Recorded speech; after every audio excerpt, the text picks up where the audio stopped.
Okay. All right, so hi everyone. Thank you so much for joining us today for the third event of our Fall 2020 Mental Wellness Series, Meaningful Living During a Pandemic. My name is Jen. I'm the Senior Director of Collected, which is a college student wellness program created specifically for Asian Americans. It's part of a larger nonprofit called CAFAM, which has served mental health caregivers in New York City for over 18 years.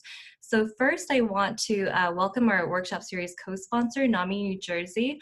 I'll let them introduce themselves, but I wanted to first say that we've been very grateful for their partnership so far during this series so that we can pull together all these really important events for our Asian American students. So with that, let me pass it over first to Dan Liu from NAMI New Jersey to introduce their programs. Dan? Hello, everyone. This is Dan. I'm the program assistant from NAMI New Jersey Can Help. NAMI New Jersey provides free support, education, and advocacy to all New Jerseyans, including Chinese and South Asian immigrant families through two Asian outreach programs, Can Help and Samhash. We are very happy to collaborate with CAFAM and its program Collected on this mental wellness workshop series. Thank you for having me today. Hope the program workshop have a great success. Thank you. Great, thanks so much, Dan. So now I'd like to officially welcome our speakers today. So today we're joined by Jasmine Ueng-Mchale and Christine Garcia. So at Collective, we've actually known Jasmine for quite some time now. She was actually one of our very first clinician consultants when we were developing the concept of our college student programs. And we specifically wanted to hear from her because of all of her years of experience working with the young adult population in her private practice. And we just really love how passionate she is about this group, particularly with AAPI experiences. We're very honored to have her here today. We're also really excited to welcome Christine Garcia, who also has a really rich depth of experience working with the student age population. She's currently the executive director at the San Francisco Edgewood Center for Children and Families, and prior to that served as a senior clinical psychologist at Princeton University. So I have personally been waiting for this event. I'm a little bit aged out of the target group, but I know that I could definitely use some help with making sure my days aren't all blurring together and living more intentionally. So with that, I'll turn it over to Jasmine and Christine.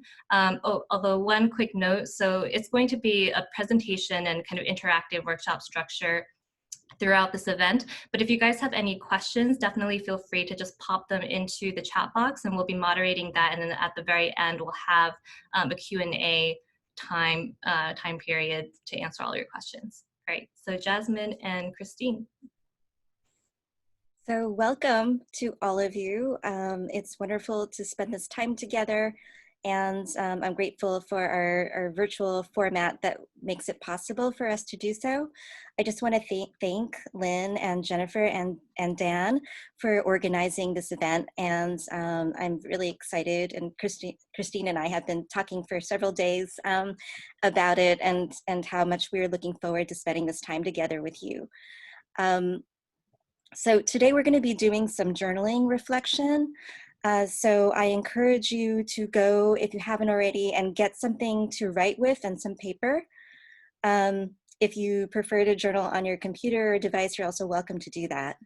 I find that often things come out in our free-form writing that doesn't necessarily come out if we're just talking about our feelings or thinking about them. So the act of writing can be very useful. So in terms of how the schedule will go today, I'm going to start with some observations that I've had about the experiences of students over the course of the pandemic. Then Christine will lead you through a series of reflective journaling exercises on some of the different challenges that you may have been experiencing. And then in the second half, we'll talk about some intentional practices that we think might be helpful to support your well-being, and we'll close with some Q&A time. So just to center ourselves as we begin this time together, let's take a few minutes just to ground ourselves a little bit. For many of us, we're running around, we're juggling many different things. Maybe you were scrambling before this to find the email with the link and trying to get your Zoom to work.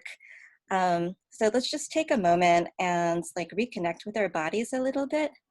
So just go ahead and bring your shoulders up and just let them drop down a little bit. Let's do that one more time. We carry so much stress in this part of our body. Maybe roll your head gently and slowly around. And go back the other way. With so much of our life now, and just roll your shoulders back, doing online work, we kind of get disconnected from our bodies. And I think it's good to reconnect. Go ahead and squeeze along your arm and make some bone-to-bone contact between the bones in your hands and the bones in your arms. You can do it with the other side too.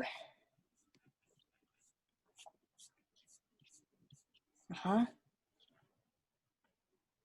then bring your fingers to your forehead, to the center.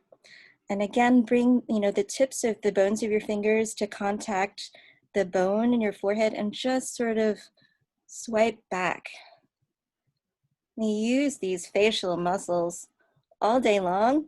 And this is the part of our brain that is doing so much work, our prefrontal cortex, like thinking and thinking all day. And just sort of sweep that back. Go ahead and go through your sinuses and sweep up. And go along, you can make your fingers like this and go on the other side of your ear and just sort of massage that part where your jawbones connect. We also are clenching and talking or trying not to yell at various times of the day, and just sort of like massage that area and behind your ears and feel yourself release some of the tension that you might be holding there. Let's just take 3 cleansing breaths. Go ahead and inhale in your own time. And exhale. 2 more.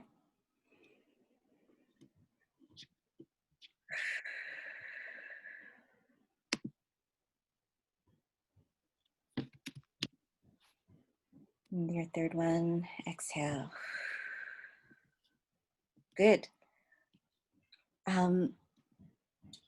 So we can ground ourselves a little bit to be present together now.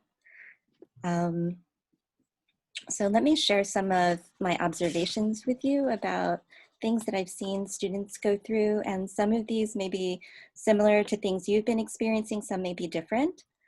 Over the course of the pandemic, I've seen students navigate a whole host of challenges. From March through now, folks have been having to adapt to sudden changes, adapting and revising their sense of time, from seeing our circumstances as temporary with provisional ways of doing things, to really having to shift our mindset then to think about how we can live longer term under these pandemic conditions.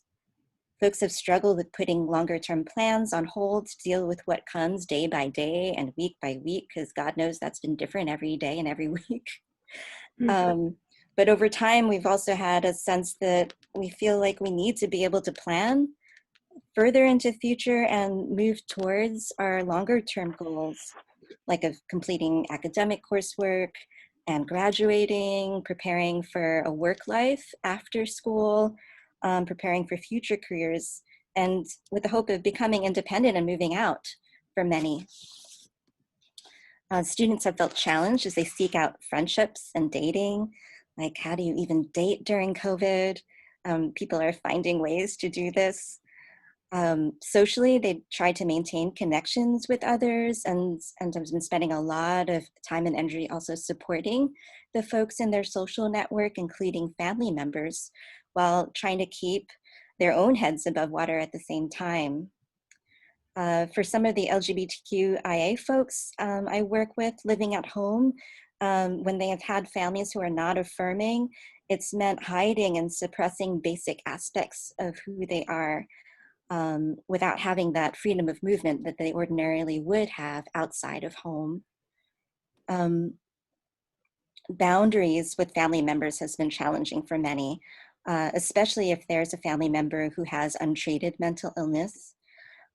Students have been stressed about finding work that is safe in order to make the money they need to support themselves and others. And sometimes they've also been worried about family members losing their jobs or getting sick or themselves getting sick.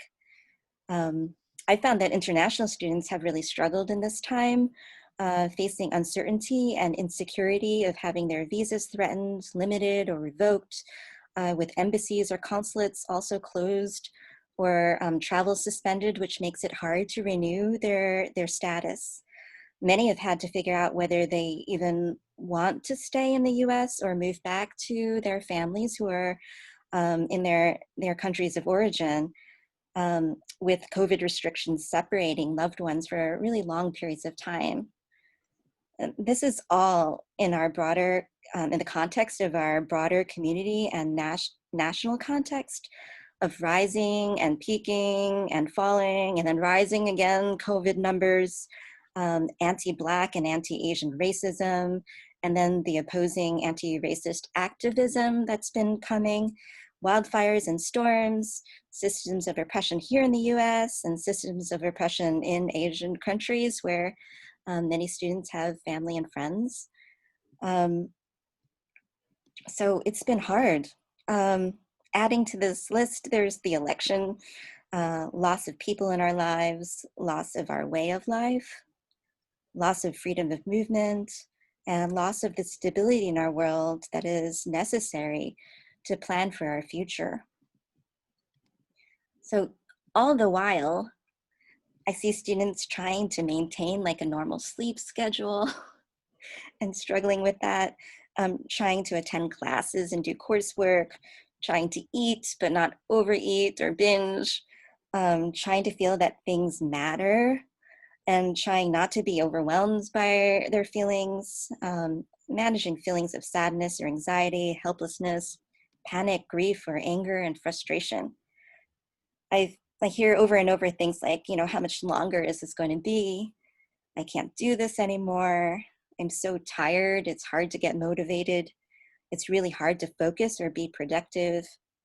And things just feel like they are too much effort some of the time, or a lot of the time. You know, it's really been a lot. So as I had mentioned in this first half of the workshop, we're going to spend a little time just processing these experiences that I think we're all holding in our bodies every day while we're trying to live our lives and move forward in our lives at the same time. So let's spend some time reflecting on how you are doing and how these past 6 months have been for you. I've named a number of different aspects of students' experiences that I've observed during COVID, and I would like to invite you to spend 10 minutes journaling and reflecting on our first journaling prompt, and I'll ask Christine to take us through these journaling prompts. Hi, everybody. It's nice to have you all here with us. You know, and Jasmine has named a whole number of different pieces that could be impacting you all, maybe one at a time or maybe all at once in different variations. This time has been difficult for so many reasons. What are 2 aspects of your experience during COVID that have been difficult? What thoughts and feelings have come up for you in facing these challenges? So to help with this, we've put together some possible topics and reflection questions for you to write about. You might also have ones that aren't on this list as well, and you can answer those. And towards the last few minutes of our time together, we're going to invite you to share something about what came up in your reflections on the board. Okay? So I'm going to read this list of questions and give you about 10 minutes to just journal privately on your own. Okay? So 1, if you're living with family while going to school because of COVID, what's been most challenging in setting or maintaining boundaries with your family? How might it be different if you were at school before COVID? How has your social life changed? Dating, being with friends? There have been a number of anti-Asian racism and scapegoating since COVID times. Have you been impacted by experiences of racism directly or been witness to it, or have been friends with someone who's experienced it, or your family members? What's it been like for you? Have you been impacted by worries about immigration status, fears of deportation, or just wanting to go home? How has the political climate impacted you? And lastly, what weighs most heavily on your mind these days about your future? Jobs, work. We've listed them all here so you can take a look. I'll give you some time.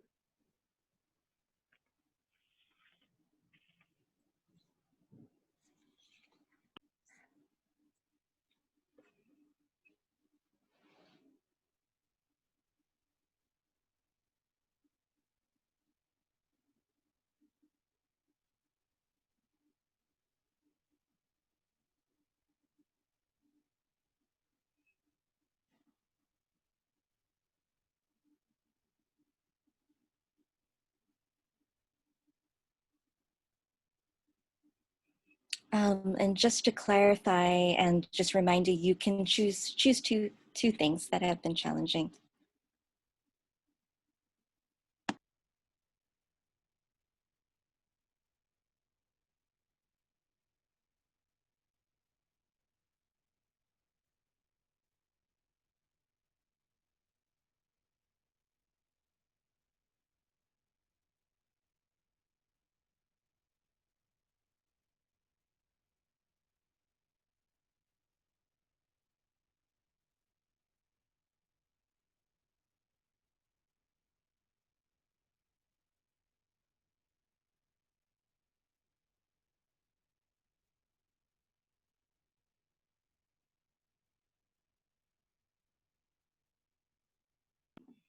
Feel free to just free write, not edit. Just keep writing.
I think there's about 3 minutes left.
Okay, everybody.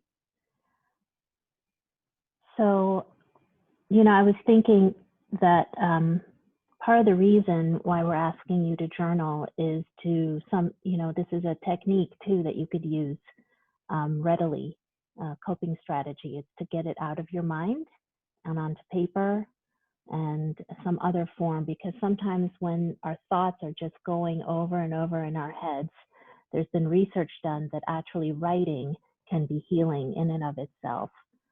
So just wanted to put that out there. Wanted to ask if folks are willing and wanting to post some of your reflections that you feel comfortable with on the board. I don't know if, Lynn, if you can put up the board for people to post some of what they might have come to write about from this prompt. It looks possible? like Lynn has put the link for our board in the chat. So if great. you can go to the chat, I think, is that right, Lynn? Yeah, and all the postings are anonymous. So all you have to do once you go to the palette is on the bottom right, there's an add button. So just click on it and you could just write it. And all the posts are anonymous. It can't be traced back to you. We don't know who it is.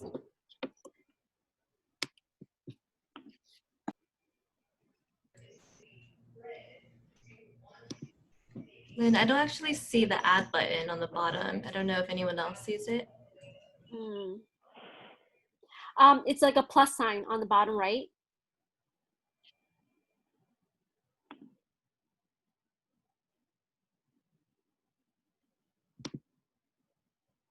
Maybe I'll share my screen.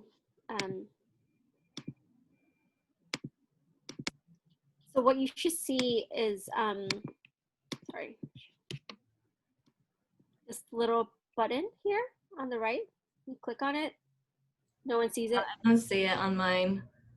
Okay, let me just. If it doesn't work here, it's fine. If anyone's comfortable with it, maybe just put it into the chat box for now, and we can just go from there. If we can figure it out, we'll do it on Padlet, but if not, let's just do it through the chat box. Okay. Okay, so maybe if folks feel like sharing, we'd love to we invite you to share on the chat box.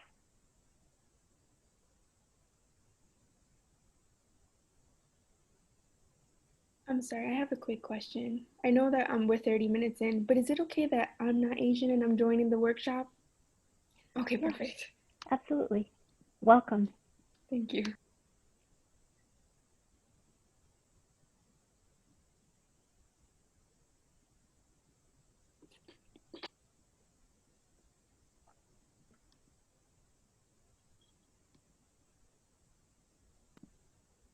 Okay.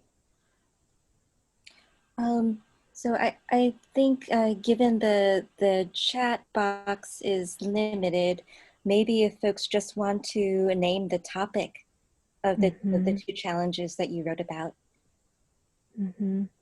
Family, school, social life. What's been hard for you during this time?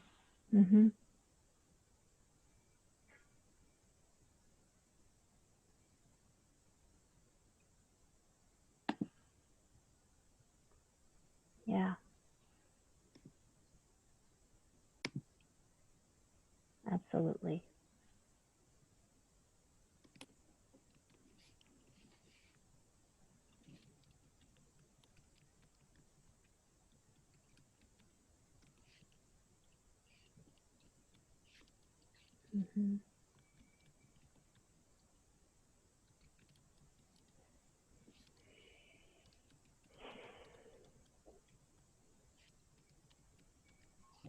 Anyone else?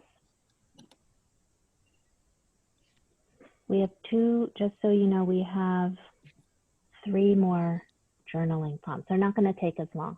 They'll be a little shorter.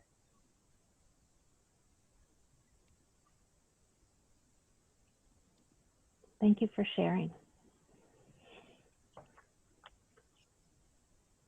You know, one of the, when COVID times, as I like to call it, started, one of the things that I read about and that I think makes some sense is that we're trying to live in a new state of mind, in a new world.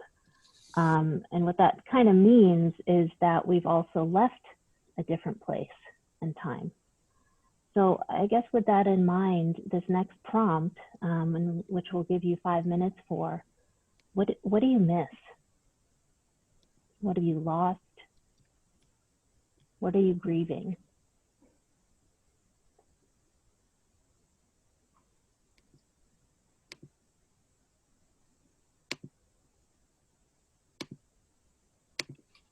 Maybe I'll write that in the chat box as well.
So if you want, you could be able to share that in the prompt, the palette. I changed the privacy settings.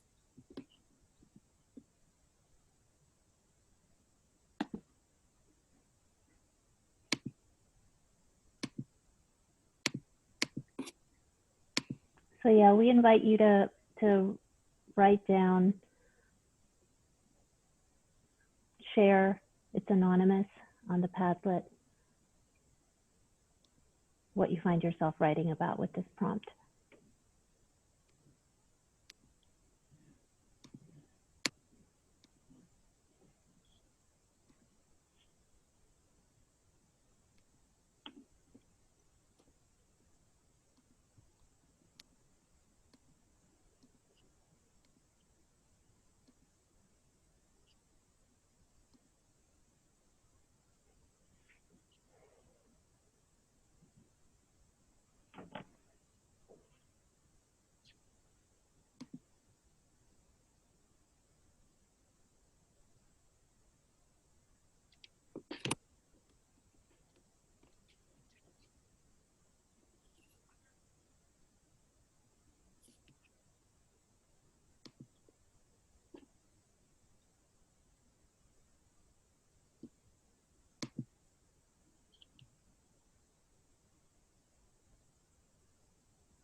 Thank you for sharing. I'm looking at the Padlet.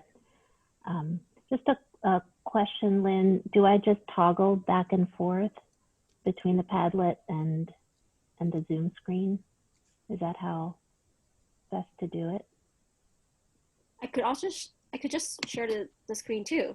Would that be helpful? Sure. Yeah.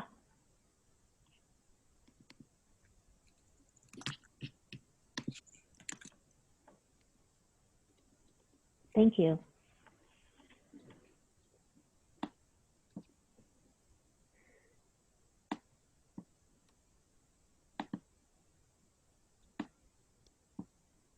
Yeah, all these things make a lot of sense, right? I'm sure there are more.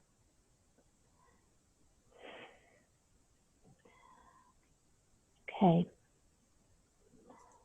So with all that we've kind of had to move through and everything that you've written about and thought about with what you've missed, you're missing, I'm curious, we're curious, what you worry about then for your future. What are some of those things? And again, we'll give you 5 minutes. And please, we invite you to share freely on the Padlet anything that you wish to share about this prompt. And you have 5 minutes again.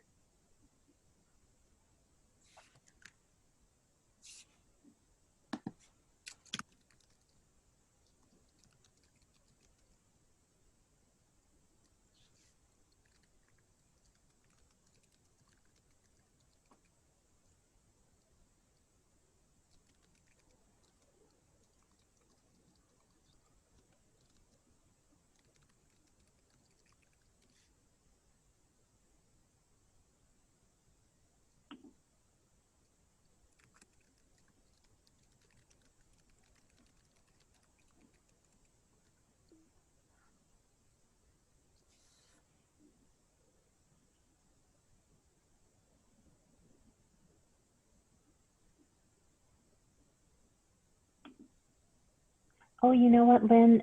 Folks are already writing on the prompt 3.1. Or prompt 2, sorry, prompt 2. Oh, that's fine too. Can we share that one then so people don't have to, I don't know, rewrite? Okay, so yeah, or we could just keep it there and just with one palette. It might just be easier. I think one palette's easier. Easier is better.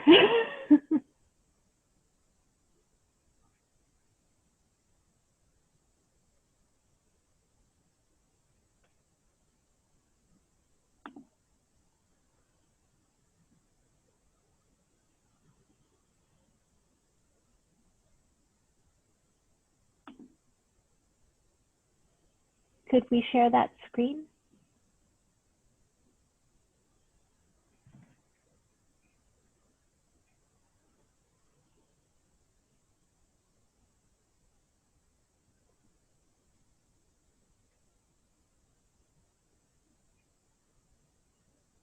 Thank you.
Yeah, there's a lot there that I'm seeing you all worrying about in the future.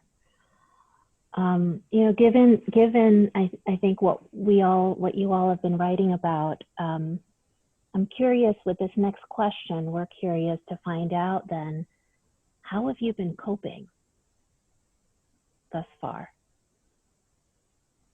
And again, when you're ready, if you'd like, we invite you to post on the Padlet.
Also, like with Palette, you could actually like comments or respond to it. So you could like by just clicking on the little heart, and you could also respond directly to a comment by, you know,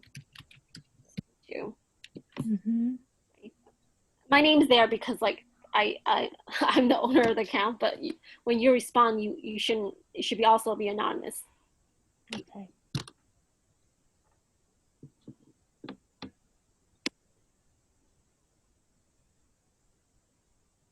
I'm seeing a lot of different coping strategies, and it's hard.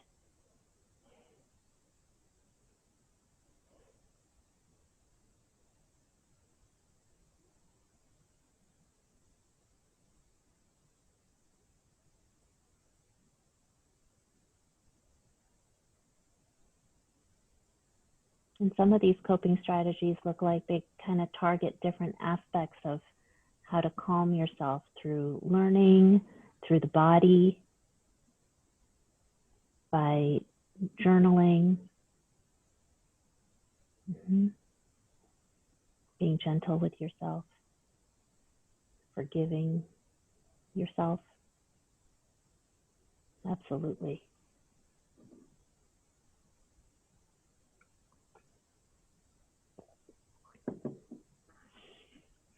Okay. So yeah, feel free to comment and to like. You know, we're going to move now into, I guess, the second portion of our time together. But if you want to keep, you know, writing on the Padlet, that's fine too. So we're going to talk about some coping strategies. And I think the first thing that I'm going to be talking to you all about is about how do we even frame the contradictions that we find ourselves in. And you've named many of them in your journal prompts or in your journaling and the responses that you've put on the Padlet. Sometimes when we're in a place where we are feeling pulled by anxiety and confusion, we end up being caught in what people have called a dialectical bind. I'm not sure if folks have heard of this term before or not, but it really can help you to understand and to even settle into what's happening by putting a frame around what's going on with the dialectical bind that you find yourself in. You know, with COVID times, the contradictions in daily living are even more heightened, I would say, because we want to go out and yet maybe we shouldn't. The news keeps changing in terms of what, you know, what's open, what's not open, whether you should wear a mask, whether you shouldn't wear a mask, all sorts of different things that we never had to deal with in our lives, right?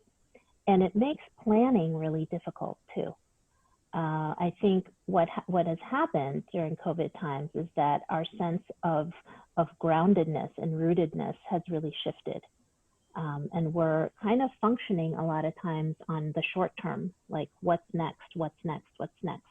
And that can really create a lot of confusion and a lot of anxiety and maybe even feeling kind of hopeless or even helpless sometimes. I saw that when people were talking about what fears and worries they have about the future and what that's going to look like. So what's a dialectical dilemma exactly? What am I talking about? A dialectical dilemma is a big term that explains a fairly common thing that we all encounter in our lives, like I said. It's a psychological bind. So it's kind of like if you do this with your hands, right, and you pull apart, you can't pull them apart. It's a bind. It's pulling in opposite directions, and that's kind of what we live in sometimes. Should you do your work like you planned, but then you don't have any motivation to do so, and you just want to rest and relax because you've been really stressed? That's a dialectical bind.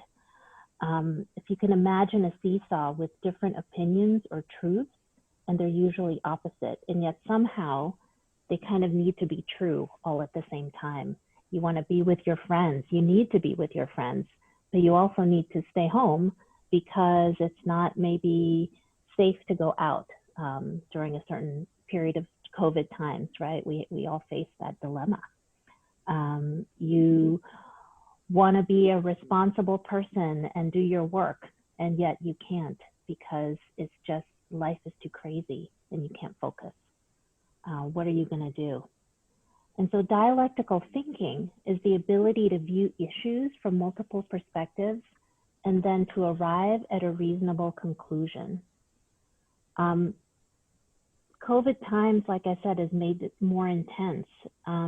Both choices feel equally important, seeing your friends and staying home, but it makes it very hard to make both things happen all at the same time. How are you going to do that? How are you going to stay safe and see your friends and go out?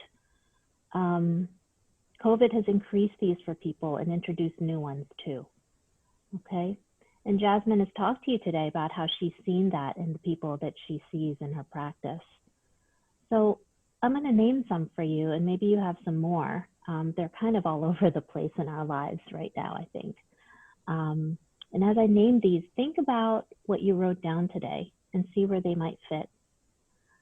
Binds happen all the time, like I mentioned, and especially now as we're trying to reach some sort of stable ground on which to land on. And we keep hoping I noticed that in the Padlet, someone said, when will this end? And I think that's our motivation, our forward movement as humans to want to find stable ground so that we can grow and thrive. And that's a perfectly normal human thing to do. So how do we do that, right? So these are some of the binds that we thought of. Safety versus psychological health, socializing while maintaining safe distance, independence, and also physical closeness. A growth with an inability to experience independence so that you can grow. Keeping up with plans and expectations versus the need to let go sometimes. Sometimes things just can't happen, you know? Academic demands and family responsibilities. How do you juggle both, especially if you're living at home and you have close quarters? Paying attention to the news while trying to manage your need to disconnect from the news because it's just all too much. Any sort of identity concerns. It's really hard to kind of figure out who you are at this stage in your life when it's a perfectly natural thing to do when you're, for example, packed in with other people in a small space and you can't really do what you usually do. The ability to set goals and follow through versus shorter term thinking. For example, there's changing guidelines about health and safety. Mandates from our health departments keep shifting. Different decisions by the university, by your classes, by your teachers. Different expectations from your families, and differing demands and proclamations from our government sometimes can put us in all sorts of binds. One concept that I think can be helpful in trying to come out of this bind skillfully is to hold a frame of radical flexibility in your mind. So what is this term, radical flexibility? Someone mentioned yoga. Maybe it's yoga for your mind. But it can really help you to hold steady while holding dialectical dilemmas. Radical flexibility is the concept of completely being able to bend as a situation demands while keeping your ultimate goal in mind. So it's almost like you have to have your goal here, but you have to keep bending, but you then go back to center again. But going back to center might take a little time, okay? So you keep a stable internal base while also moving and responding to your immediate needs with a return to the goal at a later time. So maybe things have to be put off for another time. Maybe you have to come up with a different solution. You know, for example, you might have made plans to go out with your friends to an outdoor restaurant, and then all of a sudden, the health department has made a decision to shut everything down. No one wants to meet to go for a socially distanced walk. People have different reactions to this. They don't feel like connecting in other ways, and you're disappointed. You want to see your friends, you're angry, you're sad, you miss everybody. It's just not going to happen in the way you want it. And in the moment, what does radical flexibility look like?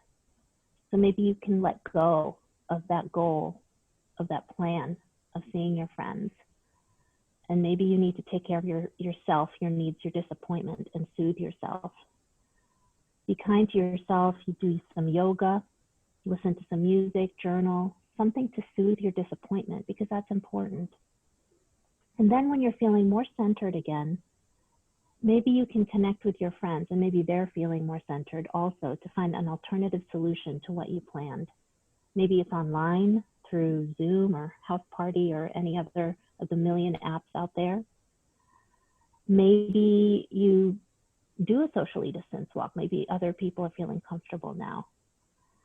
Your ultimate goal of staying connected stays in place, but you become very flexible and let go of original expectations. And because of what happened, you just embrace what you can do to help yourself. Radical flexibility can be used in all sorts of different situations. I mean, you've probably already had to be flexible I mean, here we are meeting on Zoom. This is radical flexibility, right? Part of what can ease your suffering through a tough situation like this is to fully accept the situation. You don't have to like it, and bend to find alternative and creative solutions. Other examples can be adjusting your expectations for school and the way you expect things to happen during COVID times. You can still likely reach your goal, but the path forward might just look a little different. It might just have to shift. And during all of this, you need to soothe yourself because you're going to have potentially feelings of frustration, anger, sadness, disappointment. Maybe give yourself time, ask for an extension on a paper, even if you've never had to ask for an extension ever before in your life. Now is the time to do it. You just might need to rest and center yourself. Allowing yourself the knowledge that it's okay to not be okay is important. Radical flexibility means you can try to get creative with how to reach your goal, whatever that might be, going out, plans for the future, giving yourself space, studying, or even just when you need breaks. Those are the things to keep in mind so that you can eventually get to where you're going. I'm going to turn this over to Jasmine, and she's going to have other ideas and strategies to talk about.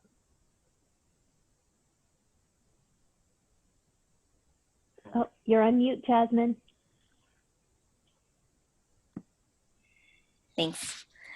As we practice radical flexibility and hold these dialectics, the practices that support well-being during normal times actually become even more important during our time of chronic stress. And one of the hard things about this is that when we're in chronic stress, it's much harder to do these practices. Because sometimes we don't feel like we have the energy to, or the motivation to, or that it doesn't feel like we can afford to in terms of our time and energy. And yet I think it's helpful to hold these in mind and be intentional about them so that when we do feel up to it, that we can try to practice them and remind ourselves that they're available to us. Often these practices can bring a greater sense of connection, motivation, meaningfulness, and richness to our lives. And we can hold these practices alongside of our need to accept and validate the many difficult feelings we have, all of our anger and frustration, grief and loneliness or sadness and our fears. So I'm gonna ask Lynn if she could post the last slide for us. I'm not sure if she stepped away for a moment, but I'm gonna read to you 10 intentional practices. Thanks, Lynn. The first one, and some of these, I was really so glad to see that you posted them on the Padlet, that I think that you already have some of these practices under your belt, and that you all hold some wisdom about what you need in terms of your own well-being. So the first is self-compassion and compassion for others, to practice that compassion. There's also time spent in meaningful relationships. That's your social time with family or friends and loved ones. And also time spent with yourself in solitude. I know that may sound a little bit paradoxical when we sometimes feel so lonely in these times, but it's a way of coming alongside and being with yourself. And I think that this is also an aspect of life that we all need at times. The next one is caring for your body, sleeping, resting, eating well, doing what feels good, moving your body, having exercise, or even just like simple sensory experiences. I was thinking the other day when I was petting my cat that it just felt so nice to be able to hold my cat, and he's like so warm and soft. That just these basic sensory things were like, the other day we were joking that just the morning coffee feels so nice. that these are bodily, perceptual, sensory experiences that also are important for us to attend to. Another aspect is altruism, or helping others. Sometimes it seems like this is also paradoxical, because at a time that you're under strain, like how do you have more to give to others? And I think that it comes up when you have the energy and motivation to do so. And when you do it at those times, it's not necessarily depleting, but somehow builds up more energy again. And similarly, like the flip side of that is are you able to seek support for yourself? Are you someone who's just a giver and can't ever ask for that support, or you have trouble feeling comfortable doing that? And just to explore that for yourself, like, can there be some of both for you at different times? Making meaning is really important. And you can do this through this kind of reflection and journaling that we've been doing, through art or music or writing. And it can also be meaning that you find in your work or your study. Playfulness and humor is really important. I think this is a way that we kind of get a flow of energy and interaction with one another, and just being silly together. Like, it makes me think about, you know, many people have started to walk their neighborhood when it's possible during these months, because we need to like just get out of the house. And it makes me think about a day when I went out with my family, and we just started to have a little game of like running or like walking in like a very silly way. Like, think of like Monty Python's Silly Walks, but, you know, in variation as a group. And it just is a kind of playing and being fun together. And when we were preparing, Christine and I talked about our little bit of like dark humor that we have about this time that comes out. Laughing is really, really good for us. So think about ways that you can cultivate that kind of playfulness and laughter in your life. Someone had posted about this, like gratitude, I think, is an excellent practice for big and little things like that we can't take for granted. You know, big things like we if we're lucky, we're healthy, we're alive. And then little things like the morning coffee I mentioned, or just that, you know, the humidity is low and the leaves are changing. Just the little things that we can enjoy and be grateful for. I think bring on just a little bit of joy into our lives. And again, this is like another one of those dialectics, like maintaining awareness of our shared reality, like not just dissociating or you know, sticking our head in the sand, having some awareness of what the reality is that we're all dealing with. And at the same time, balancing that with a focus on what can you do and what can you control, whether it's what you're going to eat tonight, or you know, what kind of exercise you might do today, or like an informational meeting that you reach, you know, you send some emails out to ask people whether they would talk about their work with you. There are things that are within your control, and so to focus on those is very helpful. Practicing mindfulness and meditation is very grounding. It also enhances our capacity for compassion. And this last part, I think, is useful for us because there are times that I think that we despair at, you know, how can I get through this? I can't do this. And I find it helpful to think about our ancestors and the generations that have come before us. They have been through similar times, or traumatic and unstable times. For example, you know, 100 years ago, during that Spanish flu pandemic, you know, Asian Americans were living through a long period of time of anti-Asian racism, xenophobia. There was restrictions in immigration, and at the same time, there was anti-Black racism and oppression of Native Americans. Asian Americans were scapegoated for carrying disease such as smallpox in their communities in San Francisco. Like, the generations before us here in the US have have lived through this and survived. Similarly, in our own families, we certainly have generations who have lived through wartime, colonialism, invasion of a foreign power, ideological and fundamentalist revolutions, upheaval and instability and famine.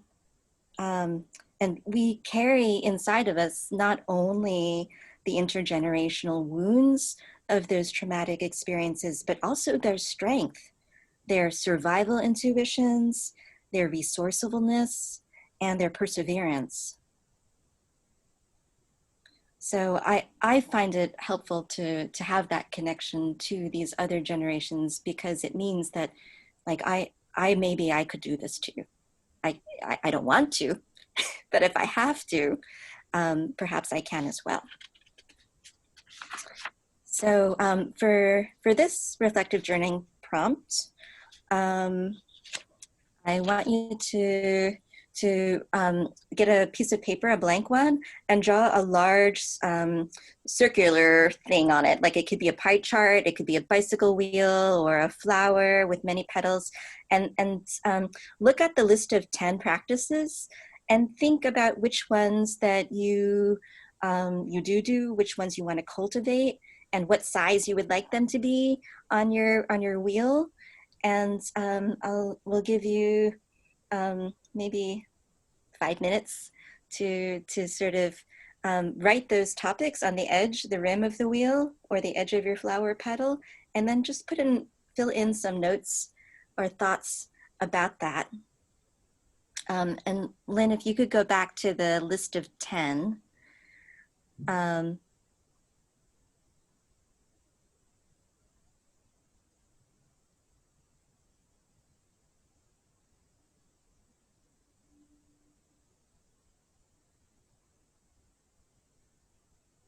And that way people can refer to it. And then we'll invite you to post it on our, what your reflections are on your Padlet. What kinds of practices did you feel you would like to cultivate more of? And if you would like, also maybe to share what it's been like to do this reflection together. I also shared the prompt on the chat box in case you want to refer back to it. Thanks, Lynn.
About 3 minutes, everybody.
Jasmine, should I share the palette screen?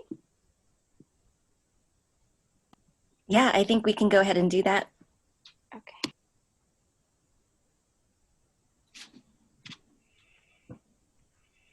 So folks, just like before, we invite you to post on the board what came up for you in this reflection exercise. This is our last one. Please share what came up for you.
I'm seeing some great intentions here.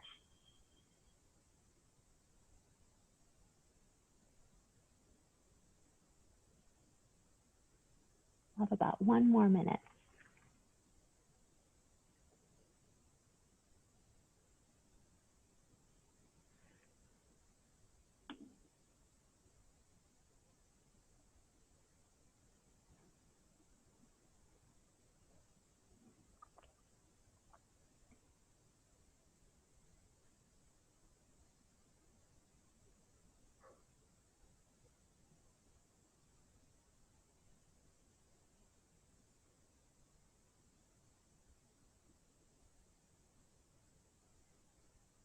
Okay.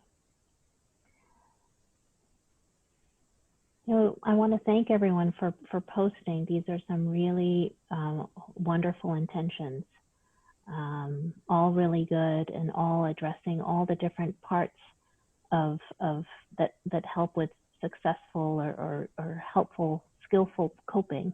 The body, the mind. We have to bring everything together. So I think now we're going to open up for any questions or comments that folks might have from what we've talked about today. We have about 10 minutes, so.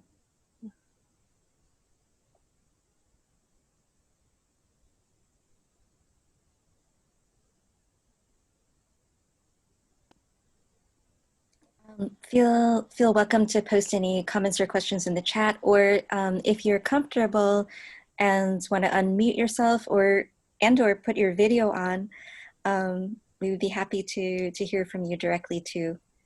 Mm-hmm. That's right.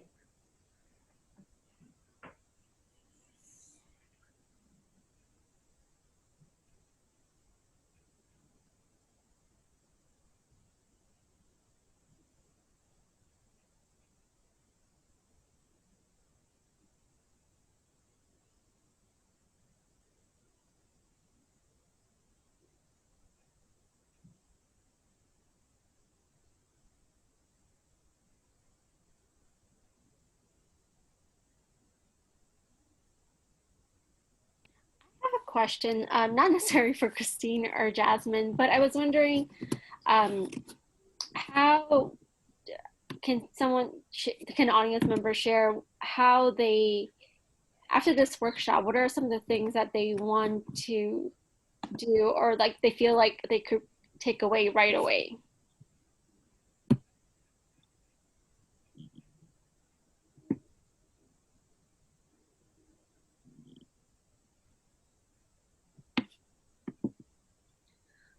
And I wonder whether people would prefer to post on the Padlet. It seems like folks like that. Okay, Yeah. we can also do the Padlet. Yeah, I think the Padlet's awesome.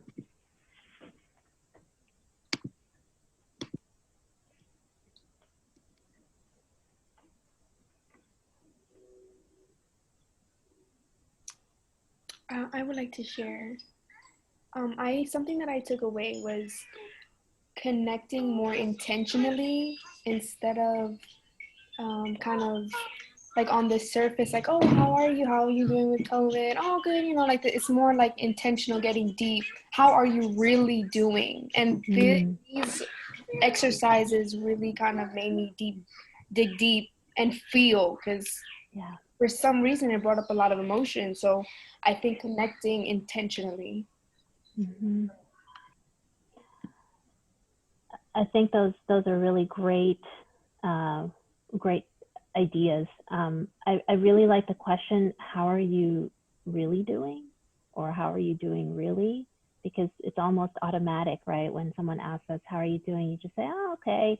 Or, you know, maybe some variation around that, but very kind of surface. But connecting deeply and really engaging can feel really enriching. Jasmine, I don't know if you had other thoughts. I completely agree with what you had said, Christine. And the thought I had just to add to that was that I think that the way that we're living a lot of the time is very non-conducive to sometimes really feeling and being intentional, because we're just trying to get through, right? And sometimes that means like distracting ourselves or just like cutting off our feelings to get things done and get through the day. And so I think I'm so glad that you had that experience at the workshop, because it was part of our hope that in this time together, we could afford to have some protective space to feel what we feel and also to connect with our intentions. Mm-hmm. So thank you for sharing that. Yeah. Thank you so much. Absolutely.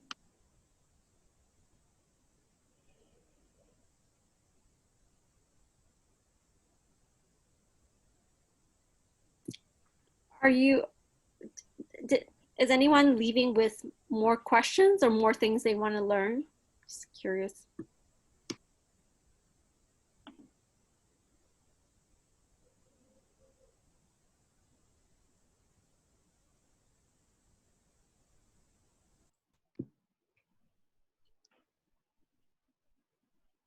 So since we have a few minutes left, I'll jump in with a question, because I know for me personally, like sometimes if I muster up some energy to do things like journaling for like a week or so, I might kind of like, I might just suddenly like just drop off, or I might feel like it's getting better, so then I lose my motivation to do it, and then like I kind of get back into like the less good habits. I guess, like, do you have any recommendations on what to do in that situation where you've been really good and then suddenly you're not anymore?